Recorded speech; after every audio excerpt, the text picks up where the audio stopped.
Hello students, welcome back to Sociology class. In today's session, we will discuss the contributions of Indian sociologists to the field of sociology. Among them, first one is Dr. G.S. Gure. Dr. G.S. Gure was born in Ratnagiri district of Maharashtra on 12th December 1893. He was a brilliant student and a gold medalist. Later, he traveled to England for his further studies in sociology. Dr. Gure played a key role in popularizing sociology in India because of the contributions he has made to the field of sociology and due to the role he played in popularizing and developing sociology in India, he is popularly called the father of Indian sociology. Dr. G.S. Gure carried a detailed study of the caste and races in India. He has also written on the origin of caste, regional existence of caste, and its characteristics.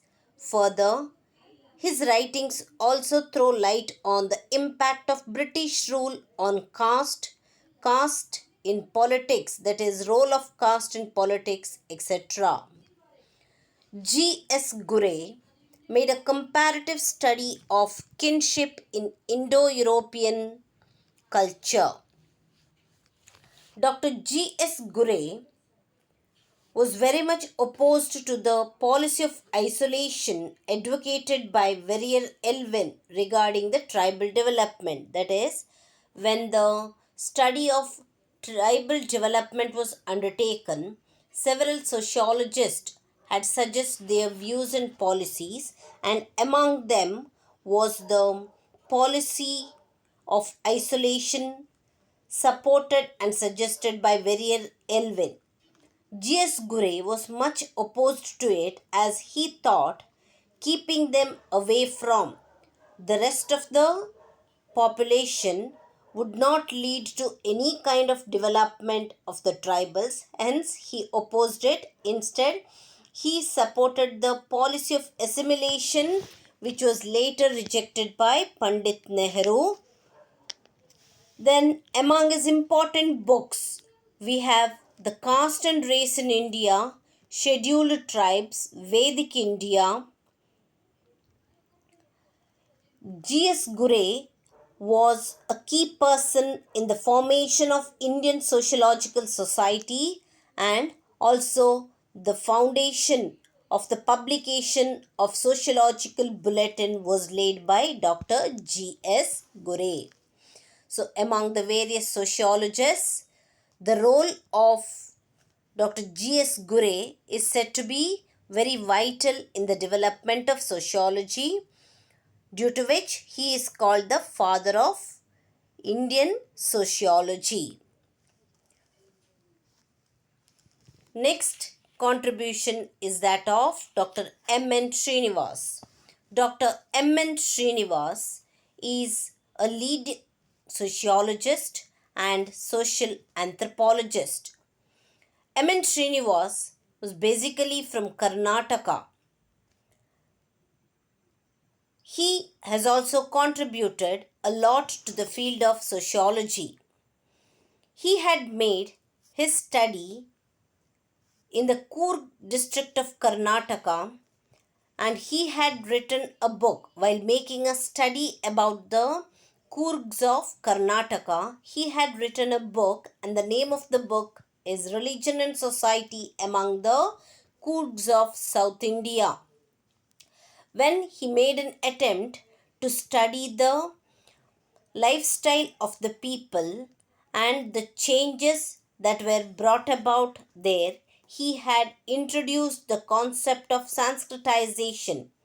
There he observed the lower caste people or the people of the lower section, in order to improve their status in the caste hierarchy, gave up some of the rituals or the practices which were considered inferior and adopted that of the higher caste people with the intention of improving their status in the caste hierarchy. So, while making such study, he had introduced the concept of Sanskritization. The other concepts, westernization and dominant caste, these two important concepts are also introduced by Dr. M.N. Srinivas. So, altogether, he introduced three important concepts like Sanskritization, westernization, and dominant caste. On different occasions, he had introduced these concepts, as I already said, while he was making the study of the Kurds of Karnataka, where he observed the lower caste people tried to imitate the lifestyles of the upper caste people. To explain such a process, he had used or introduced the concept of Sanskritization, and the concept of westernization was introduced in order to explain the changes that took place in the Indian society due to the prolonged contact and influence of the Western culture. Another concept is dominant caste. He said dominant caste is a caste which enjoys high economic, political, religious power, which also enjoys high ritual status in the caste hierarchy. His important works include Indian Villages, Caste in Modern India and Other Essays, Social Change in Modern India, and Remembered Village. The next sociologist is Dr. Iravati Karve. Dr. Iravati Karve or Dr. Iravati Karve was a brilliant sociologist. She is known as the first woman sociologist of India. She contributed a great deal to the field of sociology and helped the development of sociology to a greater extent. Dr. Karve's field of studies is very much extensive that Indian society, social institutions and kinship, they are said to be her specialized interest of study. So she concentrated on the kinship, Indian social institutions, etc. She had written a book when she made an attempt to understand Indian society and institutions on the basis of kinship relationship. She had written a book, Kinship Organization in India, which had become quite famous. She has also written several books in Marathi languages, and for her extensive work she was awarded the Sahitya Academy Award by the Maharashtra government. Next sociologist is A.R. Desai. A.R. Desai was born in 1915. He was a student of Dr. G.S. Gure. Among many Indian sociologists, A.R. Desai practiced Marxist approach in sociological studies. So in his writings, the impact of Marxism is clearly seen. So he is considered as the Marxist sociologist. Moreover, A.R. Desai also wrote on welfare state. So his writings include the writings on welfare state. According to him, welfare state is a positive state. He said welfare state is a democratic state and it involves a mixed economy where both private capitalist and state or publicly owned enterprises coexist. So his view of welfare state was it includes both the private capitalist enterprises and publicly or state owned enterprises. His book Rural Sociology in India had become quite popular. So, other than these important or well known Indian sociologists, we also have K.M. Kapadia, M.S.A. Rao, I.P. Desai, Professor Yogendra Singh, D.P. Mukherjee, S.C. Dubey, Leela Dubey, R.K. Mukherjee. All these have contributed a lot to the field of sociology, and they played vital role in the development of sociology in India. I hope you have understood the contributions or the role played by Indian sociologists in the Indian society and to what extent they have contributed for the development of sociology in India. ಇಂದಿನ ತರಗತಿಯಲ್ಲಿ ನಾವು ಭಾರತೀಯ ಸಮಾಜಶಾಸ್ತ್ರಜ್ಞರು ಯಾವ ರೀತಿಯಲ್ಲಿ ಭಾರತದಲ್ಲಿ ಸಮಾಜಶಾಸ್ತ್ರದ ಬೆಳವಣಿಗೆ ಹಾಗೂ ಅಭಿವೃದ್ಧಿಗೆ ಕಾರಣರಾದರು ಅಂತ ಚರ್ಚಿಸಲಿದ್ದೇವೆ. ಇವರಲ್ಲಿ ಮೊದಲನೆಯವರು ಡಾಕ್ಟರ್ GS ಗುರೆ. ಇವರು ಮಹಾರಾಷ್ಟ್ರದ ರತ್ನಗಿರಿ ಜಿಲ್ಲೆಯಲ್ಲಿ ಡಿಸೆಂಬರ್ 12, 1893ರಲ್ಲಿ ಜನಿಸಿದರು. ಭಾರತದಲ್ಲಿ ಸಮಾಜಶಾಸ್ತ್ರವು ಬೆಳೆಯುವಲ್ಲಿ ಬಹಳ ಪ್ರಮುಖ ಪಾತ್ರ ವಹಿಸಿದ ಇವರನ್ನು ಭಾರತೀಯ ಸಮಾಜಶಾಸ್ತ್ರದ ಪಿತಾಮಹ ಎಂದು ಕರೆಯಲಾಗಿದೆ.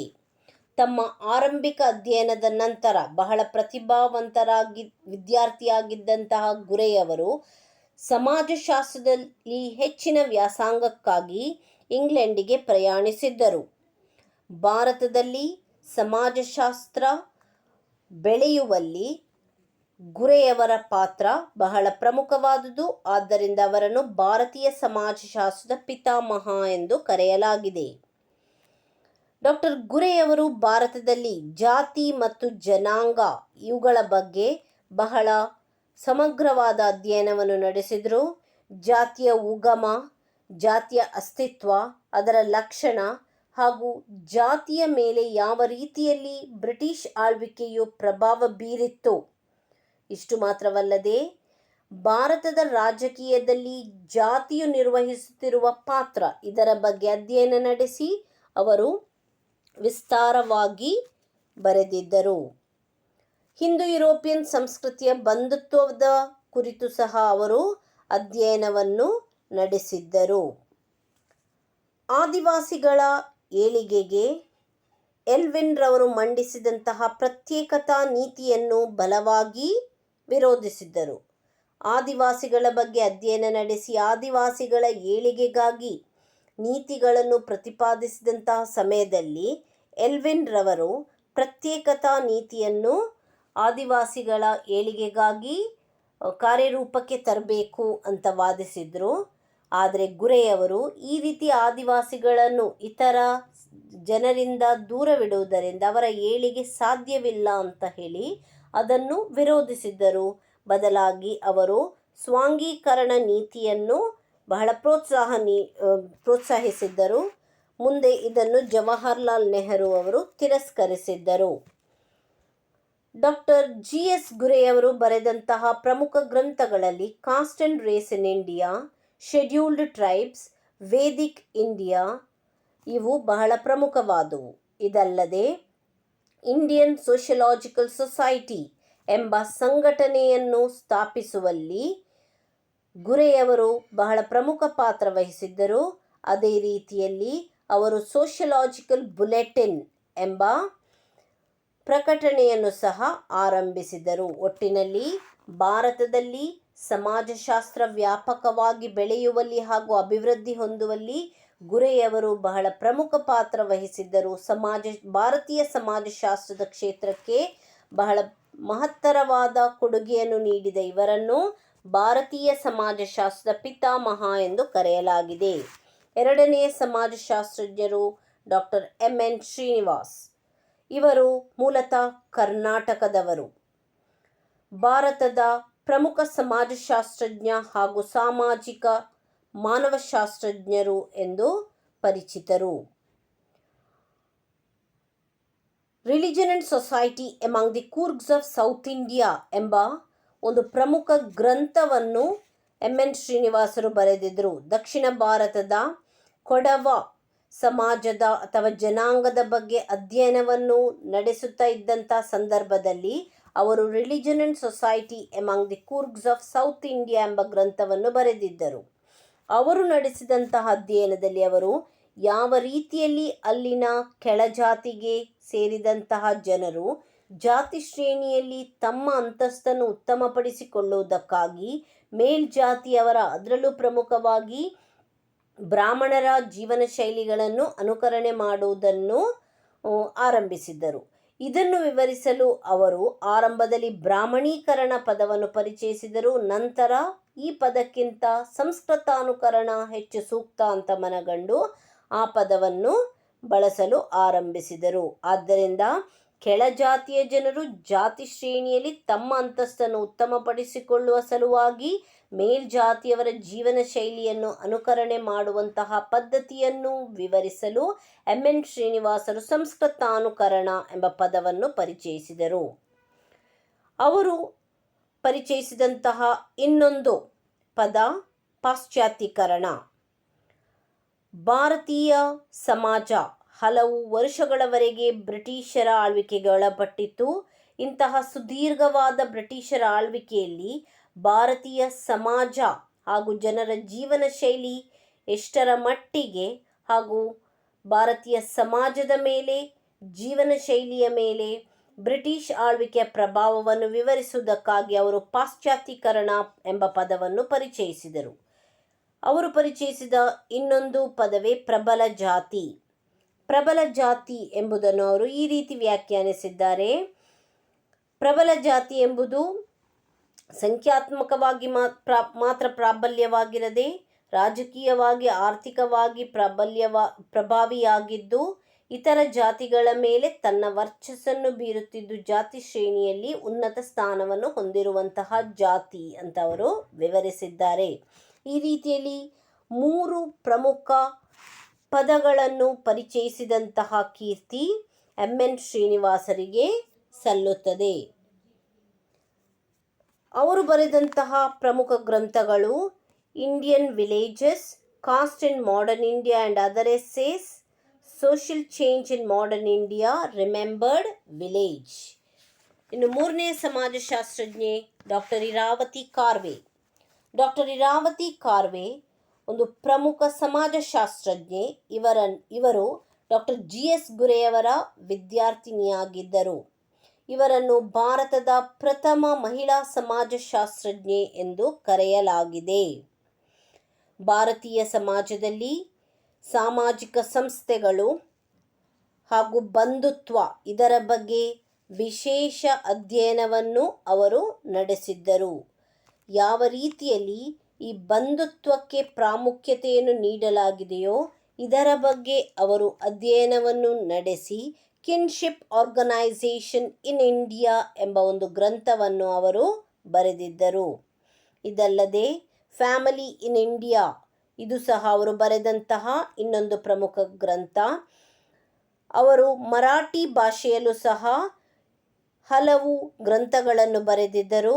ಅವರು ಅಲ್ಲಿ ನೀಡಿದಂತಹ ತಮ್ಮ ಕೊಡುಗೆಯಿಂದಾಗಿ ಅವರಿಗೆ ಮಹಾರಾಷ್ಟ್ರ ಪ್ರಾದೇಶಿಕ ಸಾಹಿತ್ಯ ಅಕಾಡೆಮಿ ಪ್ರಶಸ್ತಿಯನ್ನು ಸಹ ನೀಡಲಾಗಿತ್ತು. ಇನ್ನು ಕೊನೆಯದಾಗಿ AR ದೇಸಾಯಿ. AR ದೇಸಾಯಿ ಅವರು 1915ರಲ್ಲಿ ಜನಿಸಿದ್ದರು. ಅವರು ಸಹ ಡಾಕ್ಟರ್ GS ಗುರೆಯವರ ವಿದ್ಯಾರ್ಥಿಯಾಗಿದ್ದರು. ಸಮಾಜಶಾಸ್ತ್ರೀಯ ಅಧ್ಯಯನದಲ್ಲಿ ಮಾರ್ಕ್ಸ್ವಾದಿ ದೃಷ್ಟಿಕೋನವನ್ನು ಅನುಸರಿಸುತ್ತಿದ್ದರು. ಆದ್ದರಿಂದಲೇ ಅವರನ್ನು ಮಾರ್ಕ್ಸ್ವಾದಿ ಸಮಾಜಶಾಸ್ತ್ರಜ್ಞ ಎಂದು ಕರೆಯಲಾಗುತ್ತಿತ್ತು.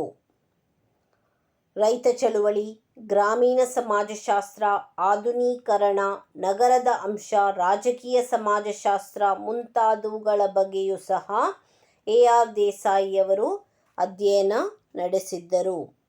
ಇದಲ್ಲದೆ AR ದೇಸಾಯಿಯವರು ಕಲ್ಯಾಣ ರಾಜ್ಯದ ಬಗ್ಗೆಯೂ ಬರೆದಿದ್ದರು. ಅವರ ಪ್ರಕಾರ ಕಲ್ಯಾಣ ರಾಜ್ಯ ಎಂಬುದು ಪ್ರಜಾಸತ್ತಾತ್ಮಕ ರಾಜ್ಯ.